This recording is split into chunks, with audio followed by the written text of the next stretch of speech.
How's it going, my happy little bags of emotional support? I have another life story for you, and boy, is this a big one. Without a doubt, this was the scariest moment of my life up to this point. So, much more than the time I got arrested in Japan, more than my Gaijin Hunter story, and even more than the time I got in that ATV accident where I broke my arm and fractured both of my feet. Like, legit, I honestly feared for my life in this experience. So let's go back about 6 years from now, where I had just finished my first year of Japanese at my university, and I decided to YOLO my tax return on a summer trip to Tokyo.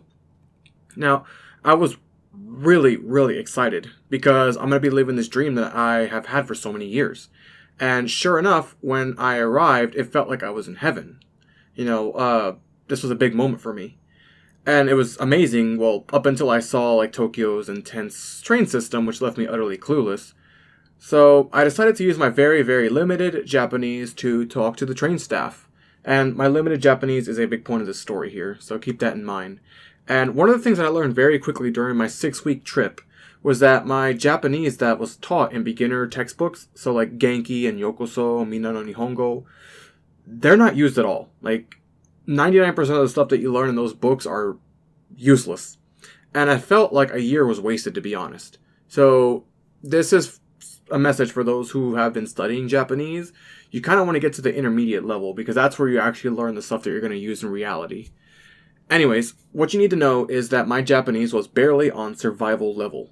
So getting back to the story, we're going to fast forward actually to the end of my trip, where I had about 3 days left before my trip ended, and I had purchased tickets to the Robot Restaurant, which is this insane show with giant mechs and half-naked Japanese girls piloting them and battling and stuff. There's crazy lights and smokes and lasers and these dragons and robots and fire, and it's friggin' insane. They have robot boxing and everything. To this day, it was the most intense and amazing show that I've ever seen. But one thing to note is that it was located in the biggest red light district in Tokyo. Now, this is where me being naive gets me. So Japan has this image of being safe and people are very helpful. And if you go on the internet, many people who have never been to Japan and even people who have been will tell you this. And for the most part, it's true. And after living here for 5 years, I definitely agree. However, not everyone is nice and helpful. Anyone from anywhere can do you dirty. Never forget that. Never. Seriously. So, after seeing this with my own eyes, I honestly believe that everyone is helpful and friendly, as that was just how the culture was here. And with that mentality, I head over to the red light district in Shinjuku. And at this time, I had no idea it was a red light district, because it's a very popular tourist area. So, when I get there, and I go into the red light district, I was approached by this guy who looked like a pretty casual, normal-looking guy with glasses. He starts talking to me, and he spoke pretty good English. And I was surprised, because during my 6 weeks there, literally nobody spoke English. So I was happy that there was someone I can actually have a conversation with. And he seemed really cool, so we started to hang out. And we walked around the area and we just talked about things like life, what am I doing for college, and just casual stuff. So he shows me some really cool tourist areas, and at this point I'm thinking, hey, I actually managed to make a friend here. So I get hungry because it's around 2 p.m. and I haven't eaten lunch yet. And I asked him if he wanted to get some food. And he tells me that he knows the perfect place. And I follow him to this building, and there's a guy waiting at the front door, which for the most part, you do see this at a lot of restaurants. So he opens up the door and I could see on the inside, and it looked like a very nice looking restaurant. So I walk in and I was seated at this really nice looking table, and it had a booth shape kind of like half a donut, and the table that is very round, and the booth wraps around it.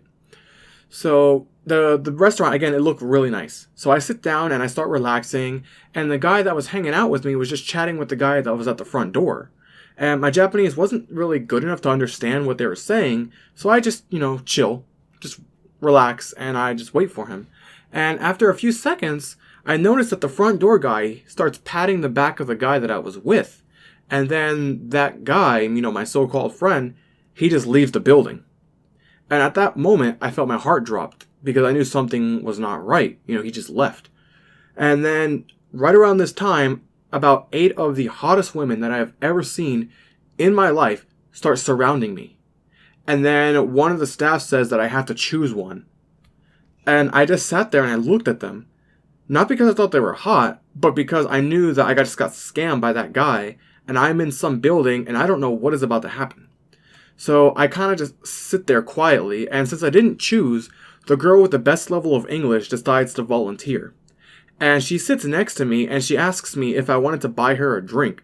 So I look at her and I say, no. I wanted to leave is what I was thinking. And here is where she said the most scary thing of my life. She looks at me and she says, you don't have a choice. You have to. And oh my God. Like seriously, just thinking about this, writing this script, it just makes my heart beat faster. So I tell her no again. And she says to look over at the table that's like across the restaurant. And so I take a look and I see a man in a business suit. And he has like these glasses, and there is a hot girl on each side of him. And she says that the man is buying drinks for both of them, and that I have to do the same. And I look around and I see about 5 Japanese guys that were just standing up in business suits. All of them were looking at me. And fearing for my safety, I give in and I say sure. And she tells me it's $50 for a drink. And for a college student making near minimum wage, that is a lot of friggin' money. And I really didn't want to do it. But I gave her the money and she leaves and she comes back with a drink. And the $50 didn't cover my drink. It was just hers. But Lord knows, like, I really, really could have gone for a drink at that moment. And that's surprising because I never drink, ever. Like, I've had, like, maybe less than 10 drinks my entire life. So she finishes her drink and then she tells me that we're going to go to a hotel. And then she is going to fuck me in exchange for $500. And I also had to pay the cost of the hotel. And then I realized exactly what this place was. Now in hindsight, this is a lot like the Gaijin Hunter story that I told before, but with significantly higher stakes. Now, getting back to the story, this girl was like a 10 out of 10 Japanese girl. She was without a doubt, and still is, the hottest girl that's ever talked to me in my life. Like, I literally remember every detail. Super vivid. But I wanted nothing more than just to get away from her at this time. So I tell her no, and she says that I don't have a choice. And I tell her, look, I don't have the money on me. And I take out my wallet and I show her that there's just not enough money. And that even if I wanted to, pay for the service, I couldn't. So she didn't understand my English, and I tried explaining with my limited Japanese that I didn't have the money, but there was just a huge communication barrier there. And she asked me if I had a card because they have an ATM that I could use to get the money. And it was that moment I remembered that my card only works on 7-Eleven convenience store ATM machines. And that's still true to this day. Most Western and debit and credit cards, they don't work on a lot of ATMs here. But the ones at 7-Eleven have never failed me. And this is when I kind of started to see a potential escape route. So I start playing along, and I told her that, hey, my card only works at 7-Eleven, and we can try it on their ATM. And sure enough, it didn't work, which was amazing. I would have been so screwed if they took my money. So I explained that if we go to the 7-Eleven, we can get the money and we can go to the hotel together. And she agreed. And we left the building together. And we started walking towards the nearest 7-Eleven. And the second that we gained enough distance so that building was no longer visible, I took off running as fast as I could. I got on the train, and I never went back to Shinjuku for the rest of my trip. And I missed going to the robot restaurant, unfortunately. But eventually I did go back, like in the future, like years from that day, and I saw it. Amazing show. So ever since that day, I've never trusted a single person upon meeting them, and my guard is always up. And since then, I've been back to Tokyo many times, and I've been to that red light district, but no one has approached me like that ever again, which is awesome. So now, I learned a lesson that day, and it was forever burned in my mind, and that's to always be cautious when meeting somebody new, and always keep my guard up. I had always done that in America, but with Japan and its image of being safe and friendly, I let my guard down, and I learned the hard way. And now I keep it up wherever I am. So, there it is. That's my story of the scariest moment of my life. Were those guys in suits Yakuza? I didn't know, and I didn't care. I believed that they were, and that's why I was so terrified. So I don't really have another story this extreme, but I do have others like the time I got arrested in Osaka. So keep an eye out on that for future stories by subscribing, and help me break 1,000 subs by the end of the year.